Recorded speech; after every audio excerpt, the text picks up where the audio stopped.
بعض لوگ یہ سمجھتے ہیں کہ جیسے بیمار ہے، کسی کو شوگر کی بیماری ہے، کسی کو کچھ اور بیماری ہے، اور وہ اکثر پوچھتے ہیں بہت سارے لوگ، نہیں مول صاحب ہم دوا نہیں کھائے تو جو ہے بیمار ہو جاتے، ہم روزہ نہیں رکھ سکتے۔ غلط بات ہے۔ آپ دوا نہیں کھا سکتے تو دوا کا وقت بدل دیجئے۔ آپ کبھی مصروفیتوں میں، سفروں میں، حج عمرے کو گئے وقت میں دوا کا وقت نہیں بدلتا، جب بدلتا ہے تو پھر رمضان میں کیوں نہیں بدلے گا بھائی؟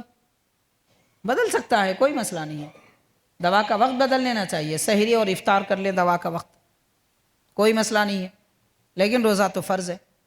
روزہ صرف وہ لوگ نہیں رکھ سکتے جو اتنے بیمار ہوں کہ روزہ رکھنے سے ان کی بیماری بڑھ جانے کا یقین ہو، یا روزہ رکھنے پر موت کا اندیشہ ہو، ایسے لوگوں کو اجازت ہے کہ وہ روزہ نہ رکھیں۔ لیکن جب صحت ہو جائے پھر روزہ رکھنا ان پر فرض ہے۔ رمضان کے علاوہ شوال، ذوالقعدہ وغیرہ میں روزہ رکھنا لازم ہے۔ البتہ قریب 80-90 سال کی عمر کے لوگ، 90 سال کی عمر کے لوگ جن کو شیخ فانی کہتے ہیں، بڑی عمر ہوتی ہے، وہ کسی کے سہارے چلتے ہیں، کھانا تک بھی نہیں کھاتے، معدہ ان کا برداشت نہیں کر پاتا، بیمار رہتے ہیں، ایسے لوگوں کو دین اجازت دیتا ہے کہ آپ روزہ نہ رکھیں مگر اس کے بدلے میں فدیہ دیں۔ روزے کا کفارہ الگ ہے، روزہ توڑنے کا کفارہ آپ نے ابھی سماعت کیا ہے، فدیہ الگ ہوتا ہے۔ تو روزے کا وہ ایک روزے کے بدلے میں فدیہ دیں۔ جو لوگ بڑی عمر کی وجہ سے روزہ نہیں رکھ سکتے تو ان کو فدیہ چاہیے کہ وہ فدیہ دیں۔ فدیہ کیا ہوتا ہے؟ فدیہ یہ ہے کہ جیسے ابھی ہم نے بتایا 1.25 کلو گیہوں یا جو کی مقدار یا اس کی قیمت ایک روزے کے بدلے میں ایک دی جائے۔ جو بڑی عمر کے لوگ ہیں ان کے لیے یہ حکم ہے۔ تو 30 روزے اگر ہیں تو وہ 30 دن کا فدیہ کسی غریب کو دے دے، اس کی عید ہو جائے گی۔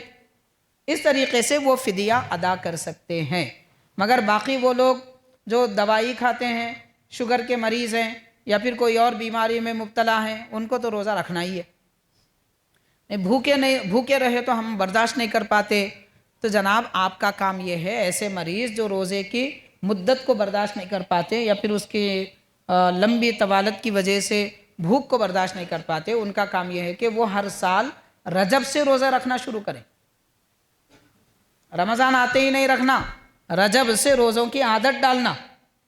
ماہ رجب آیا ایک روزہ رکھیں، برداشت کر کے دیکھیں کب تک کر سکتے ہیں۔ پہلے دن 10 بجے بھوک لگی، 11 بجے تک انتظار کرو، بھوک شدت کی لگی کہ کھانا کھا لو، آپ عذر ہے۔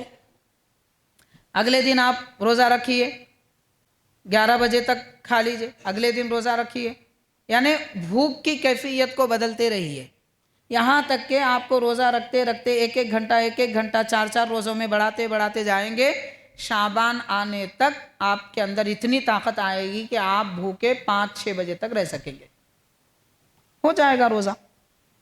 عادت ہی نہیں ڈالیں گے نا میں سیدھا رمضان میں روزہ رکھوں گا، نہیں رکھ سکا تو روزہ توڑ دوں گا، یہ تو بات نہیں چلنے والی ہے۔